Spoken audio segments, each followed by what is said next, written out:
And today, you all know who I am.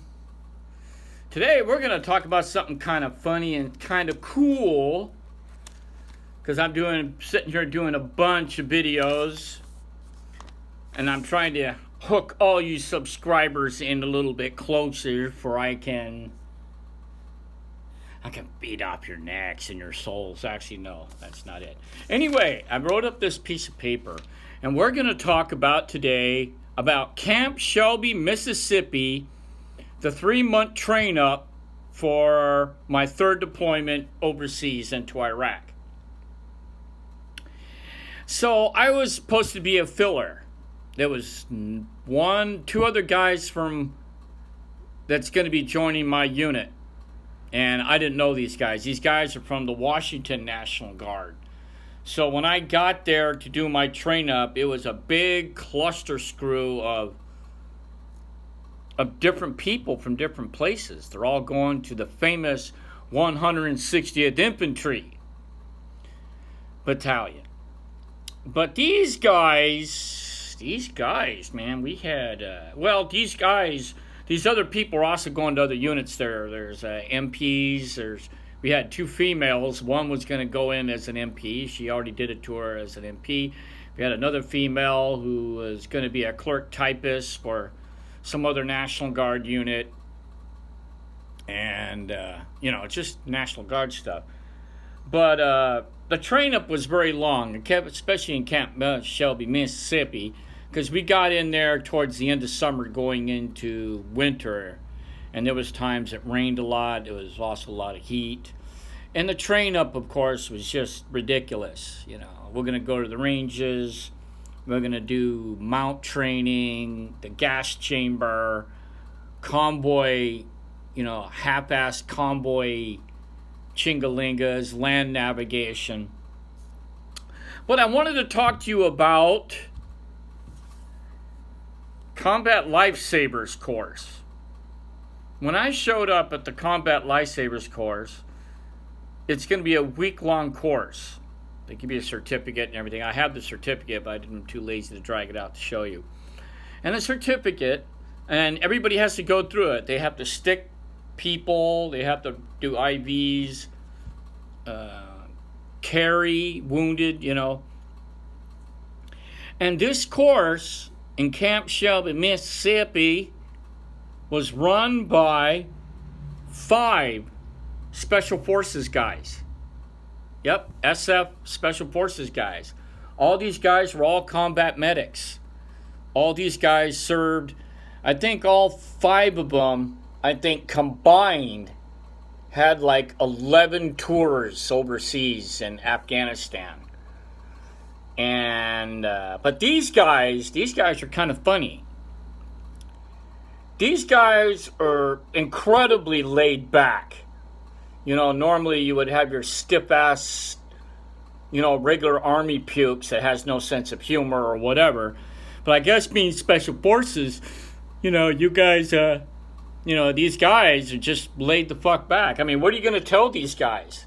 They all got long tabs, Special Forces combat patches. What are you going to tell those guys?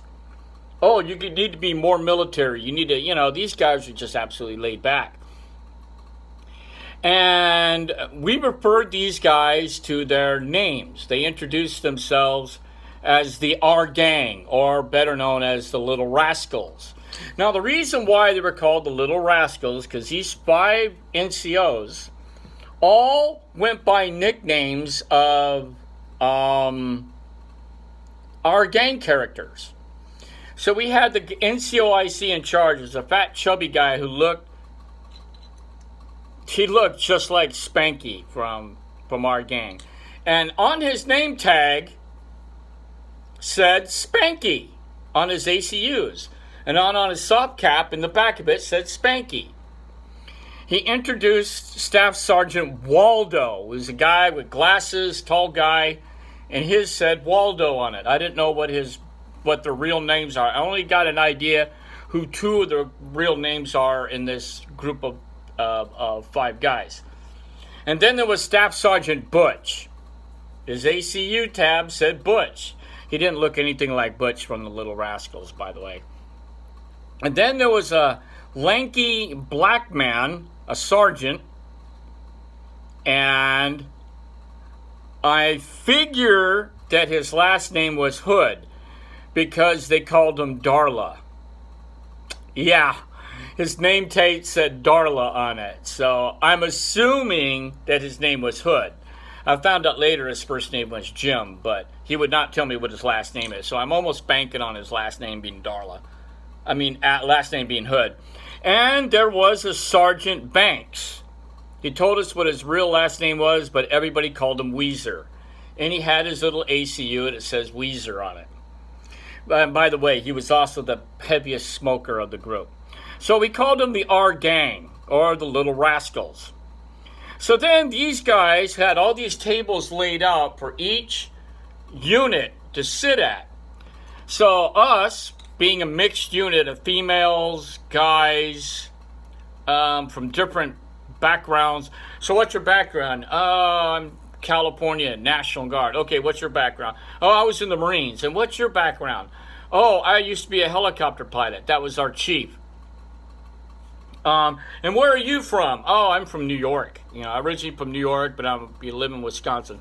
So they called us the dead end kids. So on our table, whenever we would walk in every morning to sign in, we would sign in on a clipboard that said the dead end kids and have our name on there, and we just sign our name. So that's what they called us. And then they had 5 guys from the New York National Guard sitting to the left of us.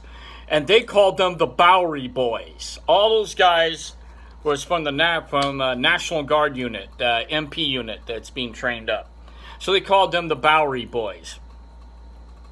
And then they had these 4 guys from the 12th Sustainment. And these guys actually came from Arizona, but for some reason they called them the Dirty Harrys. I don't know why. They called one guy Scorpio, the other guy Harry, the other guy Magnum, the other guy, they called him San Francisco. It was just crazy. These guys, to get everybody to relax, would give them certain kind of nicknames. Okay? They were, these guys were just homebrewed. Great characters. And these guys trained us up.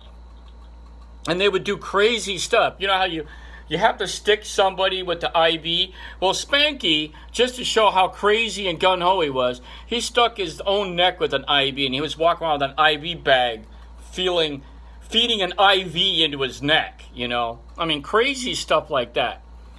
But to end of this video, which was pretty funny, is I volunteered. I asked him about waterboarding.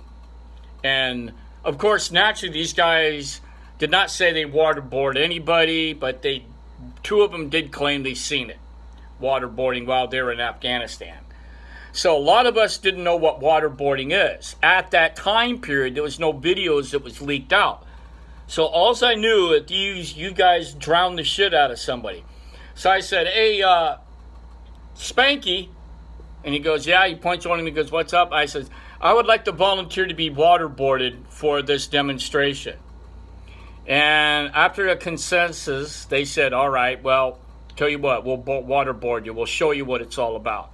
And what to do if somebody is drowning. So part of the Lifesavers course, they decided to add a little something in there for drowning and stuff like that. You know how somebody would be choking on something. So I went up there. They laid me down on this bench. They put this cloth over my face and my mouth and my nose. They held it down. They took a 5-gallon water can and started pouring it on me while they held me down. They only used the 5-gallon water can, and that lasted maybe about 3 to 4 minutes. And I was chucking up water. I thought I was drowning. These guys really kicked my ass with it. And after they were done with the 5-gallon can, they sat me up. I was coughing, and they were massaging my neck, and they were massaging my back. I said, too bad I didn't have 2 hookers doing that.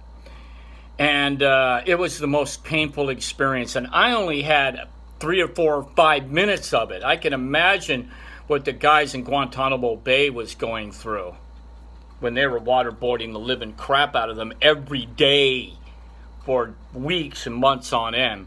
So anyway, this is Jeff DeFaro talking about the Our Gang Special Forces medics that was at Camp Shelby, Mississippi, doing our train up. This is Jeff DeFaro going, Hooah.